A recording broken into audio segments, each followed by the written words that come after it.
remember how you and Lorlee first met? I certainly do. She was living in New York with two girls from Savannah. I was living in New York after college and working. I was going to graduate school at Columbia, and I went over to visit these girls, and she was there in all her glory. He called the next day and asked me for a date, and I said, well, I'd be happy to go on the date, but why didn't he bring a friend with him? What'd you do on the first date? We went to see a movie called Ulysses in Nighttown, which was playing at a movie theater in Greenwich Village. I wasn't thinking about him as a date. I mean, that was not what my initial reaction was to the meeting. We dated pretty seriously for the 2 or 3 months after we met. I think everything went pretty smoothly.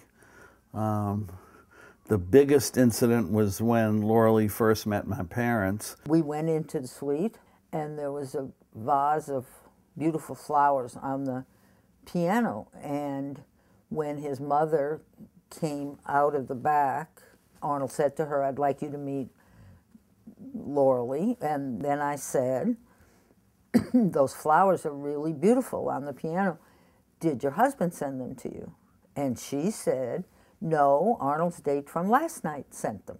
So Arnold, different girl every night, huh? I was dating one other woman, and she went by the wayside pretty quickly. I came to learn, of course, shortly thereafter, that my future mother-in-law was a person who pretty much always said whatever came into her head and didn't think before she said it.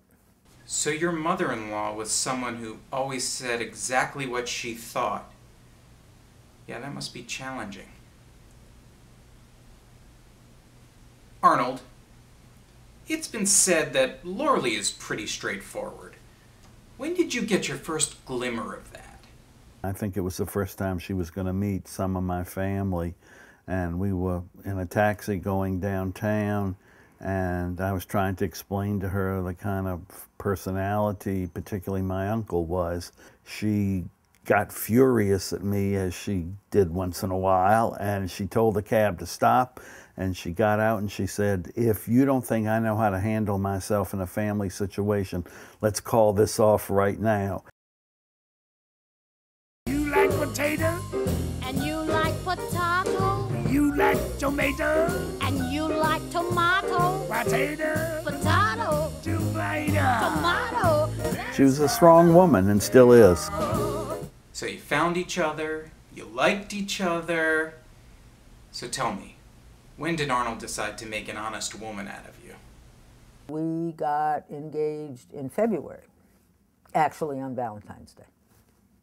I decided I had to do the proper thing and ask Lorlee's father for her hand.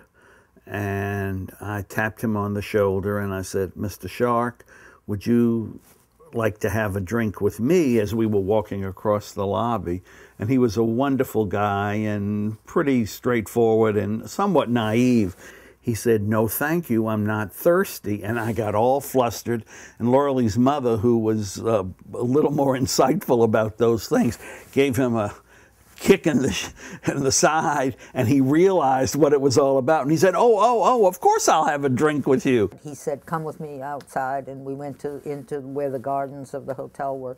And he got down on his knee and said, will you marry me, and gave me a ring. We got married in Bismarck, North Dakota. That was a long way for that many people to come. Traveling wasn't easy. You had to change planes several places. My mother and father and I were quite amused because they all came from Savannah with furs because they thought they were going to North Dakota, which they assumed was the tundra, and thought they were going to be freezing to death, and it was literally between 110 and 112 degrees that day. I wore a blazer and white pants, and my father was my best man. We were going to go to Mexico on our honeymoon. A lot of our aunts and uncles and cousins came to the train to say goodbye to us, and that was kind of fun too. It's all just a beautiful blur.